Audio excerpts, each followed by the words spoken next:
Okay, what's up? I'm back in another video, and I want to show you this book right here called Medical Aparthied: The Dark History of Medical Experimentation on Black Americans from Colonial Times to the Present.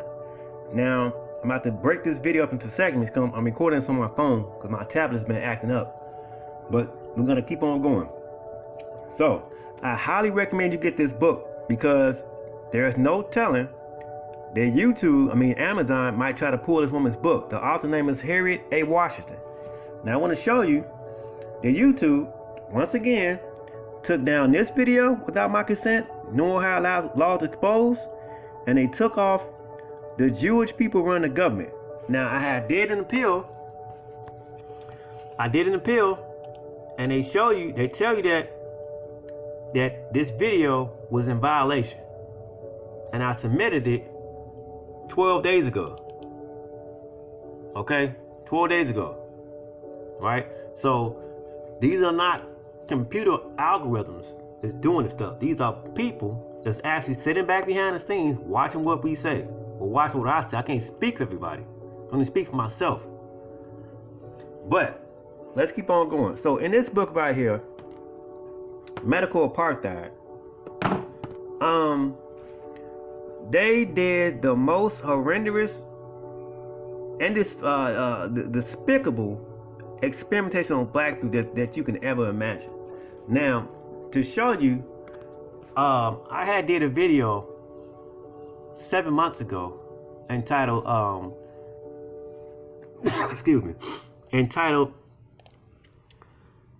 Dr. James Marion Sim Exposed Gynecologist. This was 7 months ago. Now, this is before I even came across this woman's book. So right here, we're going to go into the introduction. I'm about to break this up into segments because it's a lot of information I'm about to cover.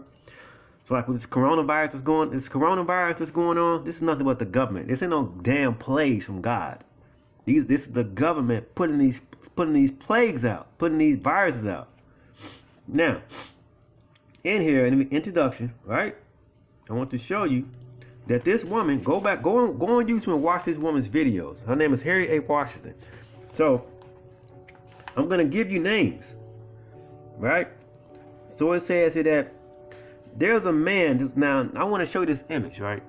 This is the image that Harriet A. Washington wanted to use for the cover of her book, but somebody told her you couldn't use this image.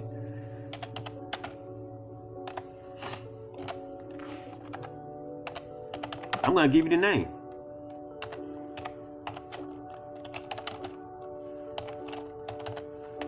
We're gonna go into some more of these buck dancing coon ass Negroes. There's some goddamn sellouts. Oh, I'm gonna go in this video. They might terminate they might end up terminating my page. So this is white man, this white devil, right? And here's this image right here. Now, she wanted to use this image for her book. So who painted this image? Who made this and told her she couldn't use this book? Couldn't use this image. Here's James Marion Sims. Here's his colleagues. Here's an enslaved woman, right, black woman, and you see them behind the scenes. Let's go into this image. What did they tell Harriet A. Washington? Why did they tell her she couldn't use an image? Let's keep on going. This introduction. It says that so Dr. James Marion Sims, right? So we're gonna go into let's see here. Here it is. This benevolent image vies the detached Marion Sims portrayed in Robert Timms, J. Marion Sims, gynecologic surgeon, and oil reputation of an experimental surgery upon his powerless slave, Betsy. Sims stands aloof, arms folded. Now, listen to this. Look now, as I read, you watch what I'm reading. Look. It says Sims stands arms aloof, arms folded, one hand. Okay, now this is not. Let's see. Can I zoom in on this? Yeah, one hand holding a microscope. The forerunner of the speculum, as he regards the kneeling woman in a coolly evaluated medical gaze. His tie and morning coat contrast with her simple service dress, head rag, and bare feet, right here. This is the image I'm looking at.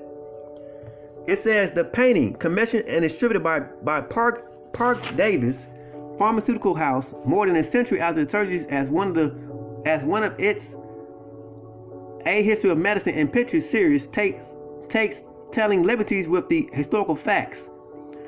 Thomas portrays Bessie as a fully clothed, calm slave woman who kneels complacently on a small table, hand modestly raised to her breast before a trio of white male physicians. Right here. This is what I'm reading. This is what I'm looking at. So it says, so let's drop down here. So it says here that she says, I wanted to reproduce Tom's painting on the cover of this book, or at least in the text. But when I asked permission of its copyrights holder, Pfizer Incorporation, the company insisted on reviewing the entire manuscript of this book before making a decision. She says, as an independent scholar, I could not acquiesce to this, and I used another cover image. When I renewed my request to use the image within this text, Pfizer agreed to base its decision upon reading this chapter and an outline of the book. The Pfizer's executive apparently were uncomfortable with what they were uncomfortable with what they read, because they refused to grant permission to reproduce this telling image or even respond to my query after I supplied the requested chapter and outline.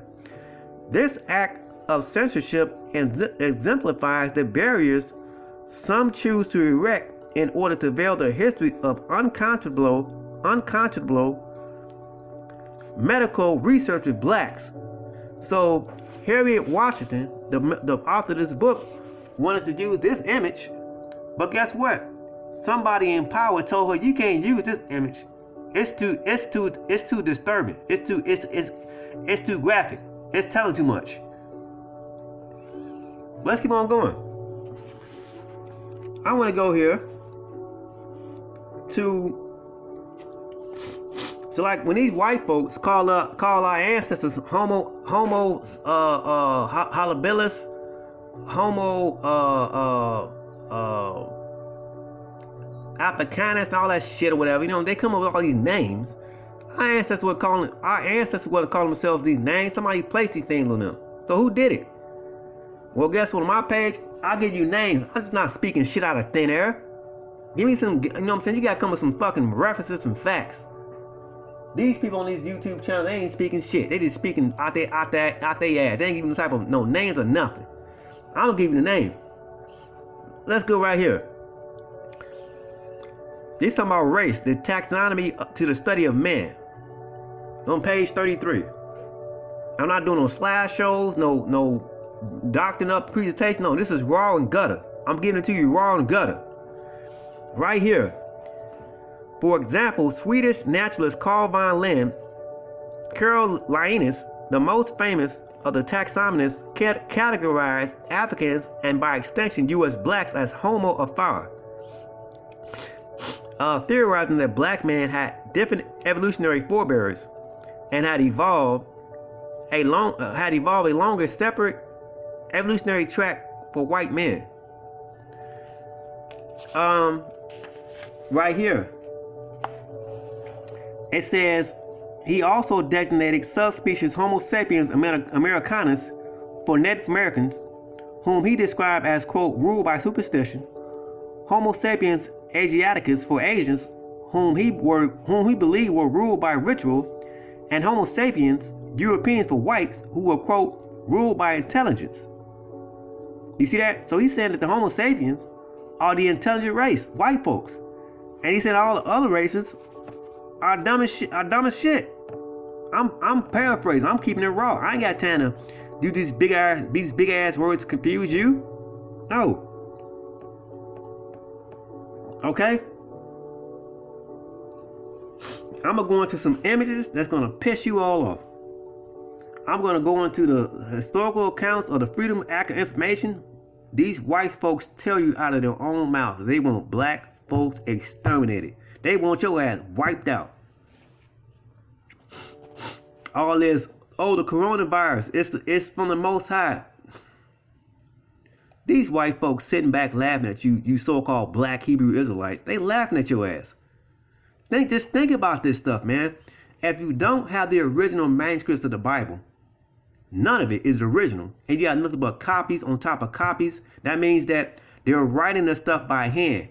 And with writing, you're gonna have grammatical errors. So that means they can white out, they can scribble out stuff, and you know what I'm saying? Here comes the print press. So if black folks are not writing stuff, who's writing it? Who's writing their history? The white man. The white man. Let's keep on going. I want to go here, but there's only so much I can go into. Because I gotta split this up. I gotta break this stuff down in different portions and parts. I'm telling you all to get this book, Medical Aparthied, before they pull it off the racks. Just like how they did the books with the Nation of Islam, the secret relationship between blacks and Jews. I told you niggas to get the books. They're gonna pull them, and you niggas didn't listen. So let's go right here to. We're gonna go into some pictures, okay? Right here. You have here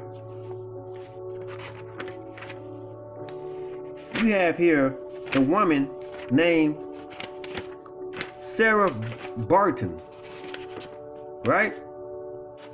Where is it at? Right here, Sarah Barton. So let's go to Sarah Barton. And like I said, YouTube gonna mess around. They gonna mess around and terminate. They gonna take my channel down.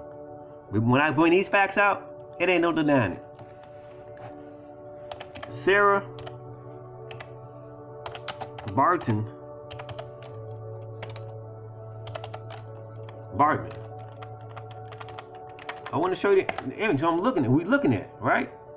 The images. Not this white devil. Right here.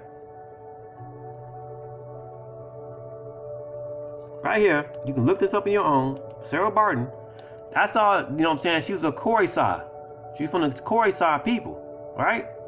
And they dissected her because of her physical anatomy, because of her physical makeup. She's a beautiful woman. So it says that she was a Khoisan, right? Hunter-gatherers, right? And it says that on page 83, it says theories that rank ethnic groups consistently place Bartmans Quarry people, like Otobangas, at the bottom of the evolutionary scale. On the basis of their supposedly overdeveloped genitals, Linus classified the Khoi as a divergent branch of humanity, one that he named Homo monstrous, relating them to the back alleys of evolution. In 1839, Samuel Morton described the Hottentot as, quote, the nearest approximation to the lower animals. Buffon classed them with monkeys. Let's go here. You have here Francis Galton, the father of eugenics, right? Now let's go here on the other page, on page 84. Who's naming our ancestors? Who's naming these black people Hottentots, Afrikaners,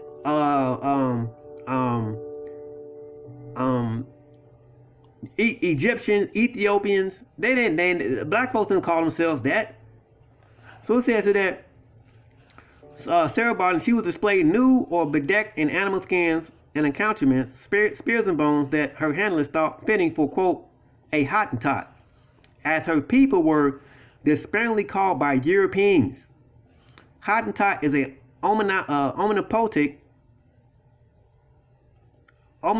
poetic name and name invented by the earlier Dutch colonists to describe the inevitable clicking sounds of the Khoisan language. But Westerners applied the term imprecisely to all short Southern Africans. Even Bartman's name was stripped from her and replaced with the sardonic Hottentot Venus. So somebody put this name on her. Who was it? That damn white man. Let's keep on going. Now I want to go here to I want to show you some pictures. Like I said, I'm about to break this up, and this might have to be I'm about to make probably 5 parts to this. Quite sure a lot of you Negroes have never read this book. We're gonna go here to. Okay, so I know a lot of you have heard of the Negro Project. Now, matter of fact, what I want to do is, let me hold my section right here. Let's go to the beginning, right? And it says that this is the historical vacuum, right? And it says that these are a list of books that she is recommending people read, right? And it says other works deal with discrete instances of African Americans' experimentation and exploitation, as such as James Jones' Bad Blood, Susan M. Revery's Tuskegee Truce, The Plutonium Files, meticulously details government radiation experiments in a gripping expose.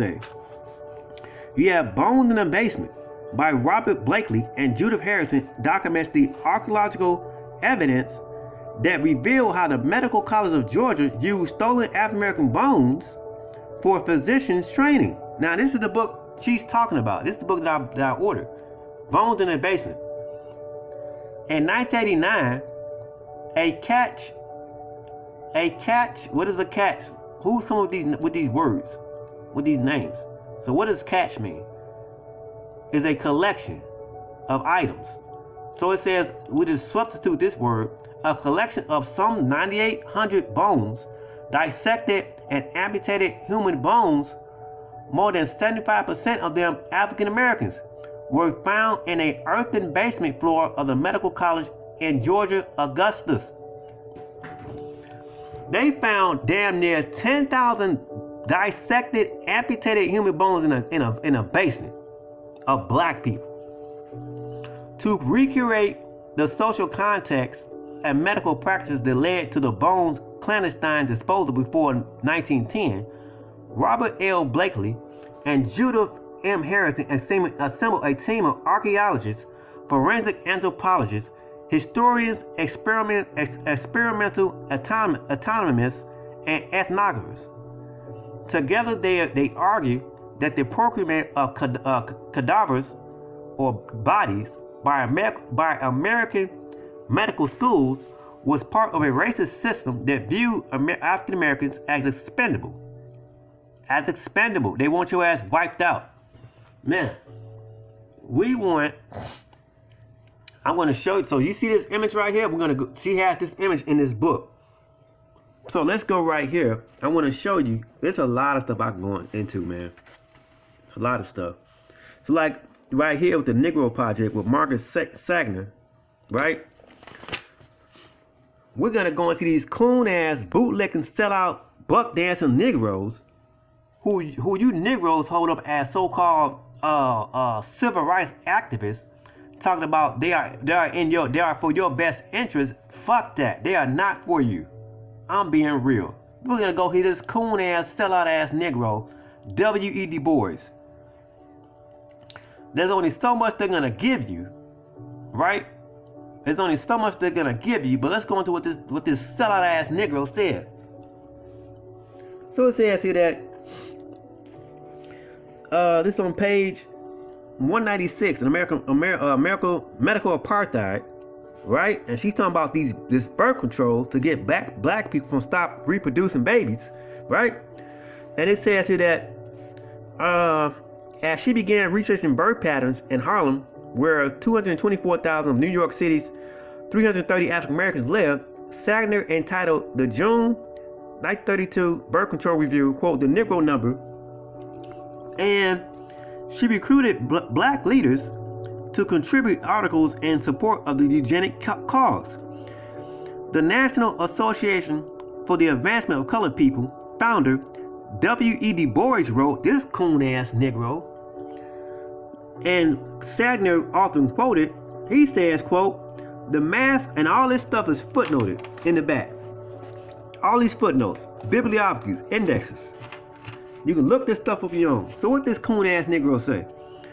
The mass of ignorant Negroes still breed carelessly and disastrously, so that the increase among Negroes, even more than the increase among whites, is from that portion of the population least intelligent and fit, and least able to rear their children properly. Okay? Charles S. Johnson, Fisk University first black president, wrote that, quote, eugenic discrimination was necessary for blacks, and a dozen black writers agreed in print. You see that? Let's drop down here. It says that